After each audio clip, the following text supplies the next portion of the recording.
Hi guys! Welcome back to my page. Welcome back to my channel, Online Selling Tips and Techniques. So for today's video, pag-uusapan natin ito.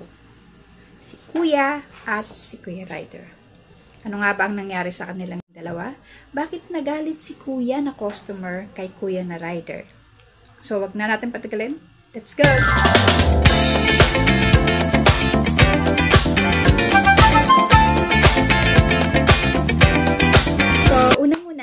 Hindi natin intention na sirain ang credibility on both sides, si Kuya Rider at saka si Kuya Customer. So, magre-react lang tayo sa naging situation nilang dalawa. So, ano ba ang nangyari sa kanila? Bakit ba galit na galit si Kuya Customer?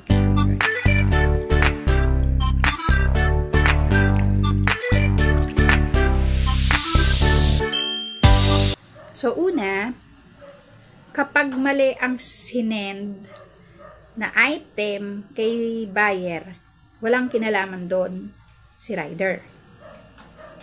Wala. Kasi si Rider is only tagahatid lang. Purely tagahatid lang sila. So, kapag may problema sa item, kay seller kayo makipag-usap, hindi kay Rider. Kasi hindi naman nila alam kung ano ang laman. Nila alam yung laman ng pouch na i-deliver nila. Di nila alam yan. Hatid lang sila. So, yung naging reaction ni Kuya, nagalit siya kay Kuya Rider kasi nga, mali yung pinadala ni seller sa kanya. Which probably siguro, bogus na seller siguro si seller. Kasi, ang in-order, pagkakaintindi ko doon sa video, is, ang in-order niya is electric fan. Pagkatapos, ang pinadala sa kanya ni seller is wipes. Kapag may problema sa mga products na ganyan na ipinadala ni seller, kay seller kayo magreklamo o kaya sa customer service ng platform kung saan kayo nag-order. Alam ko naman ang pinaghuhugutan ng galit ni Kuya Customer. I know yung hirap ng pagod sa pagtatrabaho.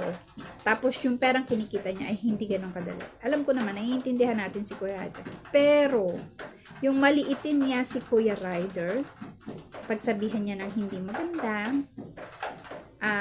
hindi naman siguro tama ito. Now, binidyohan ni Kuya Rider si Kuya Customer. Doon siya medyo nag-init at nagalit. Hindi mo naman masisisi si Kuya Rider kung gawin man niya yun. Kasi nga, ebidensya niya yun. Tapos, binuksan niya yung parcel. Kaya nga, nalaman niyang wipes yun. Kapag tayo o-order online, ito ilang beses ko na itong sinasabi. Pag tayo o-order online, bago natin i-check out yung mga products o mga items na nagustuhan natin online, please, paki-check muna yung reviews. At paki-check yung shop. Kasi doon mo malalaman yun kung legit ba yung shop o hindi.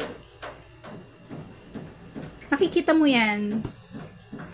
Kasi may mga comment doon So, kapag may duda ka sa isang shop, sa iba ka na lang umorder. Siguro, ang nangyari kay Kuya, hindi siya nag-check ng mga reviews. Kaya, hindi rin niya alam na lolokohin lang pala siya ni seller. Yung galit niya dun sa seller na baling doon kay Rider. Which is hindi tama. Hindi appropriate na gawin. Bakit mo ibabaling ang galit mo? Wala namang kinalaman dun si Rider. Anong alam niya? Tagahatid lang sila. Pabugso-bugso kasi si Kuya ng which is hindi tama. Kailangan nating tingnan ang reviews. Make a habit na tingnan ang reviews ng isang item. At saka, tingnan mo din yung shop.